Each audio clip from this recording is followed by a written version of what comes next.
శ్రీలంక వేదికగా జరుగుతున్న tri nation సిరీస్లో ఆఫ్ఘనిస్తాన్ ఏ జట్టుపై 101 పరుగుల భారీ తేడాతో విజయం సాధించి భారత్ ఏ జట్టు సగర్వంగా ఫైనల్లో అడుగుపెట్టింది.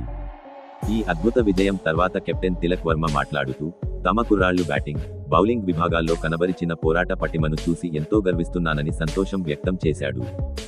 గత 2 మ్యాచ్లు వరుసగా ఓడిపోయిన టెన్షన్లో కూడా యువ ఆటగాళ్లు ఒత్తిడిని జయించి అద్భుతమైన కమ్ బ్యాక్ ఇవ్వడం ఈ విజయానికి ప్రధాన కారణమని ఆయన కొనియాడాడు.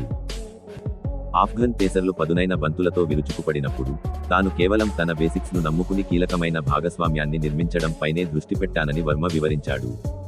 అలాగే పిచ్ పెద్దగా సహకరించకపోయినా మన బౌలర్లు తమ మ్యాజిక్తో ప్రత్యర్థిని కట్టడి చేసిన తీరు అద్భుతమని ప్రశంసల వర్షం కురిపించాడు. జట్టులోని చాలా మంది కుర్రాళ్లకు ఇంతటి భారీ వేదికపై ఆడటం ఇదే తొలిసారి కాబట్టి ప్రతి మ్యాచ్ వారికి ఒక గొప్ప పాఠంలా ఉపయోగపడిందని ఆయన పేర్కొన్నాడు.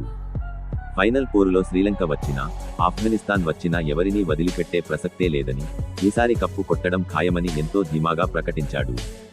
అంతేకాకుండా రాబోయే ఆ నిర్ణయాత్మక ఫైనల్ మ్యాచ్లో మన యువ సంచలనం సూర్యవంశీ ఖచ్చితంగా తన ప్రతాపం చూపిస్తూ భారీ ఇన్నింగ్స్ ఆడతాడని తిలక్ వర్మ గట్టి నమ్మకాన్ని వెలిబుచ్చాడు.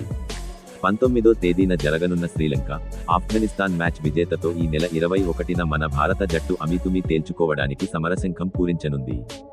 ఒకవేళ ఫైనల్లో శ్రీలంకే ఎదురైతే గత ఓటమికి బదులు తీర్చుకుంటూ సిరీస్ను కైవసం చేసుకోవడానికి మన తిలక్ సేన పక్కా వ్యూహాలతో సమరోత్సాహంతో సిద్ధంగా ఉంది.